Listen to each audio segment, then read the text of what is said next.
ओम गंगणपते नमः। कार्तिक महात्म्य अध्याय 7। नारद जी ने कहा, हे राजन, कार्तिक मास में व्रत करने वालों के नियमों को मैं संक्षेप में बतलाता हूँ, आप उसे सुनिए। व्रती को सब प्रकार के आमिष, मांस, उरद, राई, खटाई तथा नशीली वस्तुओं का त्याग कर देना चाहिए। व्रती को दूसरे का अन्न ग्रहण नहीं करना चाहिए, किसी से द्वेष नहीं करना चाहिए और तीर्थ के अतिरिक्त अन्य कोई यात्रा नहीं करनी चाहिए। देवता, वेद, ब्राह्मण, गाय, व्रती, नारी, राजा तथा गुरुजनों की निंदा भी नहीं करनी चाहिए। व्रती को दाल, तिल, पकवान व दान किया हुआ भोजन ग्रहण नहीं करना चाहिए। किसी की चुगली या निंदा भी नहीं करनी चाहिए। किसी भी जीव का मांस नहीं छूना चाहिए। पान, कत्था, चूना, नींबू, मसूर, बासी तथा जूठे अन्न का भी प्रयोग नहीं करना चाहिए। गाय, बकरी तथा भैंस के अतिरिक्त अन्य किसी पशु का दूध नहीं पीना चाहिए। कांस्य के पात्र में रखा हुआ पंचगव्य, बहुत छोटे घड़े का पानी तथा केवल अपने लिए ही पकाया हुआ अन्न प्रयोग करना चाहिए। कार्तिक माह का व्रत करने वाले मनुष्य को सदैव ब्रह्मचर्य का पालन करना चाहिए। उसे धरती पर सोना चाहिए और दिन के चौथे पहर में केवल एक बार पत्तल में भोजन करना चाहिए। व्रती कार्तिक माह में केवल नरक चतुर्दशी, जिसे छोटी दिवाली भी कहा जाता है, के दिन शरीर पर तेल लगा सकता है। कार्तिक माह में व्रत करने वाले मनुष्य को सिंघाड़ा, प्याज, मट्ठा, गाजर, मूली, काशीफल, लौकी, तरबूज इन वस्तुओं का प्रयोग बिल्कुल नहीं करना चाहिए।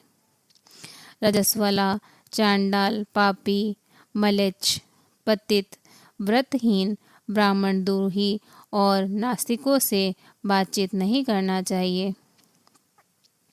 भगवान विष्णु को प्रसन्न करने के लिए अपनी शक्ति के अनुसार चंद्रायण आदि का व्रत करना चाहिए और व्रत के नियमों का पालन करना चाहिए।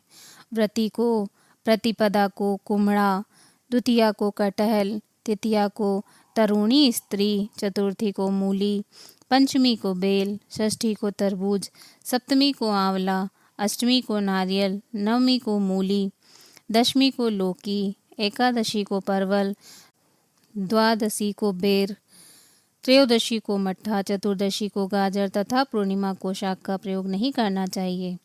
रविवार को आंवले का प्रयोग नहीं करना चाहिए।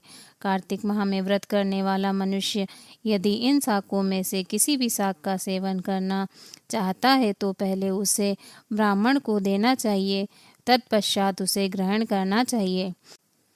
यही विधान माघ माह के व्रत के लिए भी है।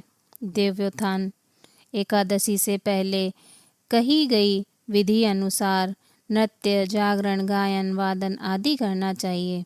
इसको विधि पूर्वक करने वाले मनुष्य को देखकर यमदूत ऐसे भाग जाते हैं जैसे सिंह की गर्जना से हाथी भाग जाते हैं। कार्तिक माह का व्रत सभी व्रतों में श्रेष्ठ है। इसके अतिरिक्त जितने भी व्रत यज्ञ हैं वह 1000 की संख्या में किए जाने पर भी इसकी तुलना नहीं कर सकते, क्योंकि व्रत करने वाले मनुष्य को सीधा वैकुंठ की प्राप्ति होती है। जिस प्रकार राजा की रक्षा उसके अंग रक्षक करते हैं, उसी प्रकार कार्तिक माह का व्रत करने वाले की रक्षा भगवान विष्णु की आज्ञा से इंद्र आदि देवता करते हैं। व्रती मनुष्य जहाँ कहीं भी रहता है वहीं पर उसकी पूजा होती है, उसका यश फैलता है। उसके निवास स्थान पर भूत पिशाच आदि कोई भी नहीं रह पाते। विधि पूर्वक कार्तिक माह का व्रत करने वाले मनुष्य के पुण्यों का वर्णन करने में ब्रह्मा जी भी असमर्थ हैं।